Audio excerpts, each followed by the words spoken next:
En junio de 2024, dos naciones firmaron un acuerdo que hizo temblar al mundo, llamado la Asociación Estratégica Integral. No era simplemente otro pacto que apenas valía el papel en el que estaba impreso. Era una declaración de desafío contra Estados Unidos y sus aliados, envuelta en grandilocuentes promesas de un nuevo orden mundial justo y multipolar. Suena noble, ¿verdad? No cuando sabes quiénes son los protagonistas. Rusia y Corea del Norte. Por un lado, tienes a Rusia, un estado paria tambaleándose bajo el peso de su desastrosa guerra en Ucrania. Por el otro, Corea del Norte, un reino ermita nuclear gobernado por un hombre con políticas tan llamativas como su corte de cabello. Pero, de alguna forma, en este mundo cruel y caótico, el presidente ruso Vladimir Putin y el líder supremo Kim Jong-un se encontraron, una pareja hecha en el cielo del autoritarismo. Antes de que el pacto entre la dictadura más volátil del mundo y la aspirante a superpotencia más beligerante fuera siquiera ratificado, Corea del Norte envió más de 10.000 soldados a Rusia, un movimiento que la OTAN calificó de inmediato como una peligrosa escalada. Pero lo que ni la OTAN, ni siquiera Putin, sabían era que no había absolutamente nada peligroso en esas tropas. Piensa menos en guerreros curtidos en batalla y más en extras mal ensayados en un desfile militar. Rápidamente quedó claro que Kim no envió a sus mejores hombres. Envió sus sobrantes. ¿Y Putin? Cayó en la trampa. Vamos a desglosar esta gran broma jugada contra Putin y sus implicaciones para la guerra en Ucrania. Para entender cómo se desarrolló esta farsa, necesitamos observar más de cerca a estas tropas norcoreanas, dónde están, qué están haciendo y por qué Putin pensó que eran la solución a sus problemas. Aunque se han manejado diferentes cifras durante semanas, las estimaciones más recientes sitúan el número total de soldados norcoreanos en Rusia en alrededor de 11.000. Según la Inteligencia de Defensa de Ucrania, GUR, unos 2.000 se han unido a unidades rusas, mientras que los 9.000 restantes actúan como fuerza de reserva en lo que parece ser una estrategia para ocupar puestos secundarios. Estos roles incluyen vigilar puestos de control, cavar fortificaciones y mantener puestos de observación, tareas que liberan a los soldados rusos para el combate en primera línea. Sin embargo, algunos informes sugieren que esto podría ser solo el comienzo. La inteligencia ucraniana especula que Pyongyang podría enviar hasta 100.000 soldados en el futuro. Esto sin duda sería preocupante, si no fuera porque estas tropas han demostrado ser completamente inútiles. Se informa que estas tropas norcoreanas comenzaron a llegar a Rusia en octubre, viajando después otros 6.400 kilómetros desde Vladivostok hasta Kursk. La región de Kursk es también donde la mayoría ha tomado posiciones, trabajando junto a unidades rusas como el 22º Regimiento Motorizado de Fusileros y la 11ª Brigada Aerotransportada Independiente. Los informes sugieren que Rusia ha reunido una fuerza combinada de 50.000 soldados, incluidos los norcoreanos, con un solo objetivo: recuperar el territorio arrebatado por Ucrania durante su ofensiva de verano. El componente norcoreano encaja con los intentos de Putin de resolver la crisis de personal de Rusia sin arriesgarse políticamente a una movilización masiva. Con las estimaciones de bajas acercándose a las 762.000 y el reclutamiento teniendo dificultades para mantenerse al ritmo, Putin simplemente necesita todo soldado extra que pueda encontrar. Pero como dice el dicho, ten cuidado con lo que deseas. A veces es mejor no tener soldados que heredar un ejército tan inepto que es prácticamente una carga. Los soldados enviados a Rusia no son más que los descartes de Corea del Norte, torpes, fuera de forma y completamente poco calificados. Son menos un ejército y más una colección de inadaptados militares. Esto no debería sorprender a nadie familiarizado con el ejército norcoreano.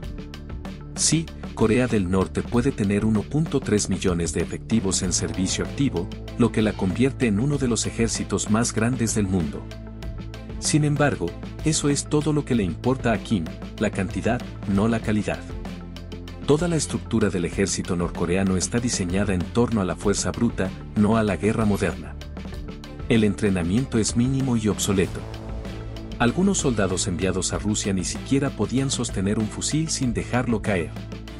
Su entrenamiento también está limitado por graves carencias: combustible, munición y equipo moderno escasean críticamente.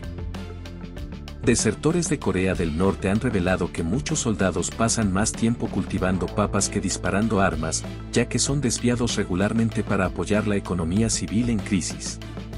Incluso las unidades de operaciones especiales, los supuestos élite, no salen mucho mejor paradas. Su equipo a menudo no está disponible debido a interrupciones logísticas causadas por sanciones internacionales y mala gestión interna. La absurda idea de despegar a tales tropas quedó en evidencia en comunicaciones rusas interceptadas, donde un soldado frustrado exclamó: ¿qué hacemos con ellos? Esta frase, acompañada de algún que otro improperio, habla por sí sola sobre la preparación para el combate de los norcoreanos. Y aún así, los soldados norcoreanos lo tienen peor que sus homólogos rusos. Son prácticamente esqueletos, representaciones vivientes de la crónica crisis alimentaria del país. No es de extrañar que no puedan completar tareas físicas básicas, como correr apenas 20 metros.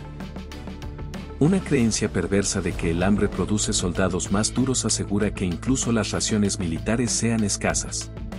Su dieta suele consistir en sobras apenas comestibles, raíces hervidas, un puñado de maíz o, en días de suerte, pequeñas porciones de arroz recogidas del campo. La desesperación por comida ha llevado históricamente a soldados norcoreanos a actos criminales, saquear casas de civiles, depósitos de alimentos e incluso cocinas militares para robar cualquier cosa comestible. En un caso horrendo, 2 soldados hambrientos apuñalaron hasta la muerte a una madre y a su hija mientras robaban comida de un jardín de infancia. Incluso oficiales de alto rango han sido descritos como al borde del colapso físico. A pesar de informes iniciales que indicaban que Moscú trataba bien al primer grupo de soldados norcoreanos, la realidad en Kursk ha sido de tensión y suministros alimentarios inadecuados. Funcionarios rusos tuvieron que intervenir y redistribuir raciones de la 11. Brigada Aerotransportada de la Guardia Rusa. Aunque no encontraron suficiente comida en Rusia, sí encontraron una forma extraña de libertad. Procedentes de uno de los países más aislados del mundo, tienen poco conocimiento del exterior y mucho menos de la guerra moderna. Informes sugieren que algunos, al estar expuestos por primera vez a Internet en Rusia, han pasado gran parte de su tiempo libre consumiendo pornografía en línea. Putin fue prometido soldados disciplinados, pero recibió un contingente en shock cultural que no puede luchar, no puede pensar y está peligrosamente fuera de su elemento. Kim ha ejecutado una jugada maestra, se deshizo de sus soldados no deseados y humilló a su supuesto aliado. Putin, sin embargo, caminó directo hacia la trampa. Soldados extranjeros sin conocimiento del ruso y sin experiencia de combate real nunca iban a convertirse mágicamente en una fuerza efectiva de la noche a la mañana. Las tropas norcoreanas prácticamente no tienen experiencia en combate moderno. Su despliegue en Kursk representa su primera gran batalla desde la Guerra de Corea en la década de 1950. Las misiones extranjeras previas fueron a pequeña escala y en roles de asesoría, lejos de las realidades del frente de batalla. A esto se suma la barrera lingüística. Con solo unos 100 términos militares aprendidos, la coordinación en tiempo real es casi imposible sin traductores, un obstáculo peligroso en combate. La llegada de tropas norcoreanas también llevó a un gran cambio.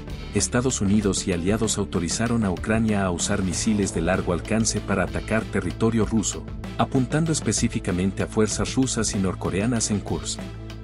Esto amplió el campo de batalla profundamente dentro de Rusia. ¿Quién es quien más se beneficia? Se libró de tropas que eran una carga, recibe ingresos por los pagos de Rusia, obtiene tecnología militar como los cazas MiG-29 y Su-27, y fortalece su posición estratégica junto a Rusia y China en una nueva tríada geopolítica. Putin, por su parte, está atrapado en la alianza porque no tiene alternativa. Ambos líderes deben mantener la ilusión de fortaleza, pero Rusia casi con certeza usará a las tropas norcoreanas como carne de cañón. De hecho, soldados norcoreanos ya han empezado a morir en Rusia. Informes indican que el 5 de noviembre lucharon junto a fuerzas rusas en Kursk y sufrieron numerosas bajas en un ataque de sondeo. La pregunta es, ¿realmente está obteniendo Putin algún beneficio de este arreglo o simplemente Kim lo ha engañado por completo?